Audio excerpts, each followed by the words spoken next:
மிதுன ராசி நண்பர்களுக்கான செவ்வாய் பெயர்ச்சி பலன்கள். மிதுன ராசியை பொறுத்த வரைக்கும் 12ஆம் இடத்துல செவ்வாய் இருந்ததுனால கொஞ்சம் நஞ்ச செலவு இல்லைங்க. உங்களுடைய வருமானம் 10,000 ரூபா இருந்ததுன்னா 10 லட்ச ரூபாய்க்கு செலவு பண்ணிட்டு இருந்தீங்க. கடன் வாங்கியே என் வாழ்க்கை போயிடுதே அப்படிங்கிற அளவுக்கு நீங்கள் இருக்கீங்க. கடன் அதிகரிக்கக்கூடிய சூழ்நிலையில் இருந்தீங்க. அதிகரித்த சூழ்நிலையில் இப்போ செவ்வாய் ராசிக்குள்ளே வர்றதுனால தாயாருடன் மனஸ்தாபம் ஏற்படும். தாயாருடைய ஹெல்த்துக்கு கொஞ்சம் இம்பார்ட்டன்ஸ் கொடுக்கணும்.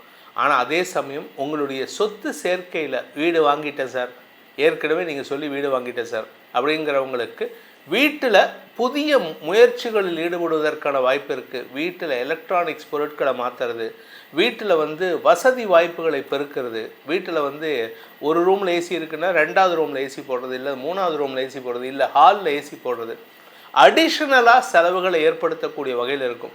இந்த செவ்வாய் 7ஆம் வீட்டுக்கு தன் பார்வையை கொடுக்கறதுனால கூட ஒர்க் பண்ணுறவங்கக்கிட்ட, உங்கள் கஸ்டமர்ஸ்கிட்ட, உங்கள் வாழ்க்கை துணைக்கிட்ட கொஞ்சம் எரிச்சலை காட்டுவீங்க. எரிச்சலை குறைக்கிறதுக்கு முயற்சி பண்ணுங்கள். எல்லாருக்கிட்டையும் சண்டை போட்டு பிரயோஜனம் இல்லை. இப்போ நீங்கள் ஒரு ஃபைட்டிங் ஆட்டிடியூட்லேயே இருக்கீங்க. You are in the defensive mode. எதை பேசினாலும் நான் இப்படி தான் என்ன பண்ணுவேன், இதை பண்ணாத, நான் பண்ணினா என்ன பண்ணுவேன். ஏதோ ஒரு படத்தில் ஒரு நடிகர் பேசுவார், ஐ திங்க் வடிவேலுன்னு நினைக்கிறேன். அவர் பேசி தான் பாரு, நீ என்ன பண்ணுவேன், பேசினா என்ன பண்ணுவேன், இந்த மாதிரியே பேசிகிட்டு இருப்பார். இப்போ நீங்கள் அந்த மாதிரி டிஃபென்சிவ் மோடுக்கு போகிறீங்க. டிஃபென்சிவ் மோடுக்கு எங்கே பேசணுங்கிறதுக்கு தொழிலில் இருக்கலாம். ஆனால் தொழிலையும் சில இடத்துல விட்டு கொடுக்கணும். ஆனால் வீட்டில் அம்மாக்கிட்டையும் அப்பாக்கிட்டையும் மனைவிக்கிட்டையும் அக்காக்கிட்டையும் அண்ணங்கிட்டையும் தங்கச்சிக்கிட்டையும் தம்பிக்கிட்டையும் பேசுகிறதுங்கிறது நிம்மதியை தராது. ஏன்னா நீங்கள் நிறையா நேரம் அவங்க கூட தான் ஸ்பெண்ட் பண்ணுறீங்க. அதே சமயம் இந்த ராசியில் பிறந்த குடும்ப தலைவிகள் கணவன் மனைவி உறவில் தேவையில்லாத மனஸ்தாபத்தை ஏற்படுத்தக்கூடிய வகையில் இருக்குது. நிலம் சார்ந்த முதலீடுகள் செய்யறதுக்கு வாய்ப்பு இருக்குது. அதுவும் ஸ்திர சொத்து வாங்கிறதுக்கான சூழ்நிலை. சார் ஏற்கனவே வாங்கிட்டேன், கடன் பட்டு தான் வாங்கியிருக்கேன், திருப்பி ஆரம்பிக்கிறீங்களா சார் அப்படின்னு கேட்குறவங்க எத்தனை பேர் இருக்கீங்க? நீங்கள் கேட்குறது எனக்கு காதில் விழுது. சார் ஏற்கனவே நீங்கள் சொல்லி தான் கடன் வாங்கிட்டேன், குரு பயிற்சிக்கு முன்னாடி ரிஷபராசியில் குரு இருக்கும்போதே நீங்கள் வீடு வாங்குவேன்னு சொன்னீங்க, நிலம் வாங்குவேன்னு சொன்னீங்க, வண்டி வாங்குவேன்னு சொன்னீங்க, எல்லாத்தையும் வாங்கிட்டேன், இப்போ திருப்பி கடனா அப்படின்னா இப்போ உங்களுக்கு மறுபடியும் கடன் வாங்கிறதுக்கான வாய்ப்பு இருந்தாலும் அதை காட்டிலும், ஏன்னா ஏற்கனவே நிறைய கடன் வாங்கி வச்சுருக்கீங்க, அதை காட்டிலும் உங்களுக்கு திடீர் தனயோகத்தை ஏற்படுத்தி தொழில் அபிவிருத்தி. என்ன காரணம் அப்படின்னா புதிய தொழில் அல்லது புதிய வியாபாரத்தில் முதலீடு செய்கிறதுக்கான வாய்ப்பு இருக்குது. நீங்கள் ஏதாவது ஒரு முதலீடு பண்ணி வச்சுருப்பீங்க, அதுலேருந்து இரட்டிப்பு லாபம் வரும். அதனால் உங்களுக்கு சொத்து வாங்கிறதுக்கான வாய்ப்பு இருக்குது. இப்போ உங்கள் நிலத்தை விற்க முடியுமான்னு கேட்டால் விற்க முடியாது, கஷ்டம். ஸோ அதனால் விற்கிறதுக்கு முயற்சி எடுக்காதீங்க, வாங்கிறதுக்கு முயற்சி பண்ணுங்கள். It is time for getting back. அதாவது நீங்கள் இழந்த பொருளை எல்லாம் மீண்டும் பெறுவதற்கான நேரம். இப்போ போயிட்டு நான் இந்த வண்டியை விற்கிறேன், இந்த காரை விற்கிறேன், இந்த 2 வீலரை விற்கிறேன், இந்த நிலத்தை விற்கிறேன், இதெல்லாம் நடக்காது. இப்போ விற்கணும்னு நினச்சிங்கன்னா கஷ்டம். ஸோ இந்த மிதுன ராசியை பொறுத்த வரைக்கும் பொருள் சேர்க்கை ஏற்படுகின்ற நேரம், சொத்து சேர்க்கை ஏற்படுகின்ற நேரம், திடீர் அதிர்ஷ்டத்தின் மூலமாக 6ஆம் வீட்டு அதிபதி 8ஆம் இடத்தை பார்த்தா திடீர் அதிர்ஷ்டத்தின் மூலமாக பொருள் சேர்க்கை ஏற்படுறதுக்கு வாய்ப்பு இருக்குது. உங்களுக்கான பரிகாரம், அதாவது மிதுன ராசி நண்பர்களுக்கான பரிகாரம் அப்படின்னு பார்த்தீங்கன்னா, தாயோடு சேர்ந்த முருகன், பார்வதி தேவியோடு சேர்ந்து இருக்கக்கூடிய முருகனை வழிபட வேண்டும். அது ரொம்ப ரேராக தான் இருக்கும்.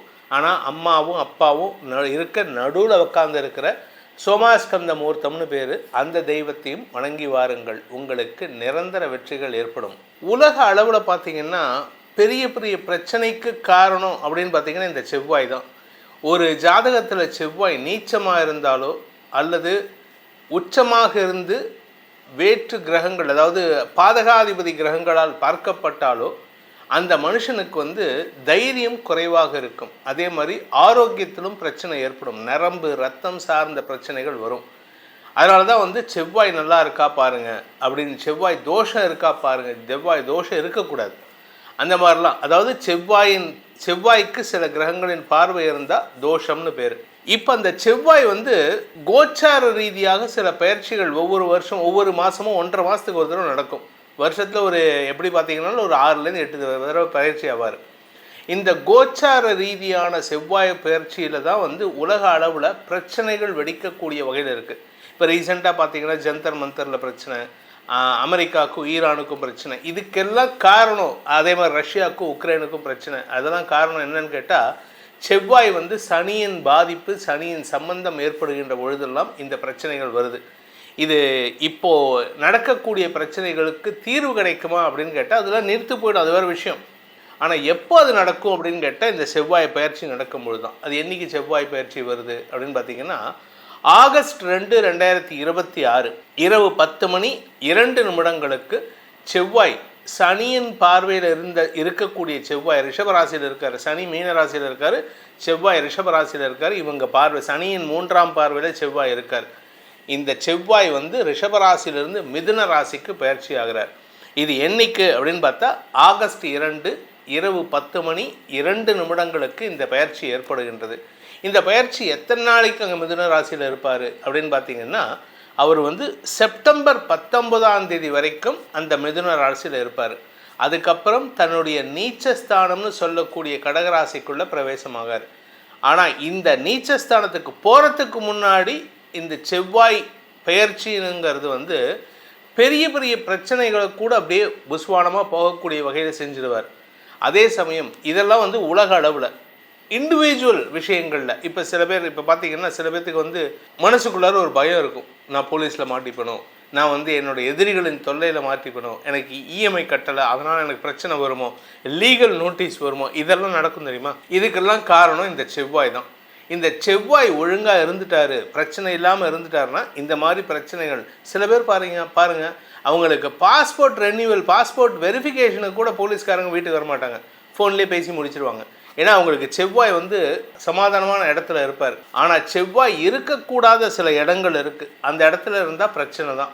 அது என்ன இடங்கள் அப்படின்னு பார்த்தீங்கன்னா, லக்னத்துக்கு ராசிக்கு 7ஆம் இடத்துல செவ்வாய் இருக்கக்கூடாது. அதே மாதிரி 2ஆம் இடத்துல இருக்கக்கூடாது. 2ஆம் இடத்துல செவ்வாய் இருந்தால் எல்லாருக்கிட்டையும் சண்டை, எதிரிகள் அதிகம். அதே மாதிரி 4ஆம் இடத்துல இருக்கக்கூடாது. 4ஆம் இடத்துலேருந்து 4ஆம் பார்வையாக 7ஆம் இடத்தை பார்க்குறதுனால உறவுகளுக்குள்ள பகையை உண்டுவாக்குவார். நீங்கள் யாருக்கிட்ட பேசினாலும் ஒரு மாதிரி ரஃப் அண்ட் டஃப்பாக தான் பேசுவீங்க. அதே மாதிரி ஒரு ஜாதகருக்கு 4ஆம் இடத்துல செவ்வாய் இருந்தார்னா அவங்க அம்மா வந்து எப்போவுமே எள்ளுங்கொள்ளும் வெடிச்சுட்டு கோவக்காரியாக இருப்பாங்க, அவங்கக்கிட்ட பேசி ஜெயிக்க முடியாது. அம்மாவுக்கும் இவங்களுக்குமே ஒரு ரிலேஷன்ஷிப் வந்து ஒரு பெருசாக சொல்லிக்கிற மாதிரி இருக்கார். ஆனால் செவ்வாய் எந்த இடத்துல இருக்கலாம் அப்படின்னு கேட்டால் 3, 6, 11 இந்த இடத்துல இருந்தால் எந்த கிரகமும் நல்லது தான் பண்ணும், செவ்வாயும் அதே மாதிரி தான். இப்போ நம்ம சொல்கிறது வந்து ராசிக்கு தான் சொல்கிறோம், ஆனால் லக்னத்துக்கு பலன்கள் மாறுபடும். ஸோ இந்த லக்னத்துக்கு இந்த செவ்வாய் பயிற்சியை ஈஸ் டவுன் பண்ணுறதுக்கு அவருடைய கோபத்திலேருந்து விலகிறதுக்கு நீங்கள் முடிஞ்ச அளவுக்கு உங்களுடைய லக்னத்துக்கு உண்டான யோகாதிபதி கல்லை அணிவது சிறப்பு. என்ன சார் யோகாதிபதி கல்லுன்னு சொல்கிறீங்க, ராசிக்கல் தானே சொல்லுவாங்க. ஆமாம், ராசிக்கு கல் போடக்கூடாது. இது வந்து பல பேர்த்துக்கு வந்து இன்னும் குழப்பத்தில் இருக்காங்க, தயவு செஞ்சு புரிஞ்சுக்கோங்க.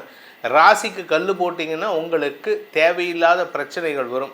அதற்கு பதிலாக லக்னத்துக்கு யோகாதிபதி கல் என்னன்னு பார்த்து அந்த கல்லை அணிவதன் மூலமாக இந்த சுக்கிர பயிற்சி, செவ்வாய் பயிற்சி, சனி பயிற்சி, குரு பயிற்சியில் வரக்கூடிய நெகட்டிவ் பலன்களை குறைத்தும் பாசிட்டிவ் பலன்களை உயர்த்தியும் நம்ம வாழ்க்கையில் செப்பனிடுவதற்கான வாய்ப்புகள் ஏற்படும். நம்ம வாழ்க்கையில் பிரச்சனையை குறைக்கிறதுக்கு தான் இந்த கல்லை தவிர பிரச்சனையை உண்டு பண்ணுறது கிடையாது. இது அனுபவத்தில் நான் சொல்கிறேன், என்னுடைய அனுபவத்தில் சொல்கிறேன், அதுக்கேற்ற மாதிரி பயன்படுத்திக்கோங்க. செவ்வாய் பயிற்சி பலன்கள் கிட்டத்தட்ட பார்த்திங்கன்னா ஆகஸ்ட் 2 செப்டம்பர் 19 வரைக்கும் ஆல்மோஸ்ட் அதில் ஒரு 19 நாள், இதில் வந்து ஒரு 30 நாள் வச்சுக்கோங்க. 2ஆம் தேதி. ஸோ 31 நாளில் ஒரு நாள் போயிடுச்சுன்னா 2 நாள் போனால் கூட 29 நாள், கிட்டத்தட்ட 48 நாட்கள் செவ்வாய் பயிற்சி. இந்த செவ்வாய் பயிற்சியில் உங்களுக்கு நற்பலன்கள் அதிகரிக்கக்கூடிய சூழ்நிலை இருக்கிறதுனால உங்களுடைய தனிப்பட்ட ஜாதகத்துக்கு செவ்வாய் பயிற்சி எப்படிப்பட்ட பலன்களை அறிந்து கொள்ள வேண்டும் எனும் விருப்பம் உள்ளவர்கள் கீழே கொடுக்கப்பட்டுள்ள அடியேனின் தொலைபேசி எண்களில் தொடர்பு கொண்டு நேரடியாகவோ வாட்ஸ்அப் மூலமாகவோ பலன்களை தெளிந்து கொள்ளலாம். இதன் மூலமாக உங்களுடைய வாழ்க்கையில் பல ஒப்பற்ற நல்ல பலன்கள் ஏற்பட வேண்டும் எனும் அடியேனின் பிரார்த்தனையை சமர்ப்பித்து உங்கள் அனைவருக்கும் நல்வாழ்த்துக்களை தெரிவித்துக்கொண்டு உங்களிடமிருந்து விடைபெறுவது உங்கள் வேத ஜோதிடர் பிரகாஷ் நரசிம்மனின் அன்பான வணக்கங்களுடன்.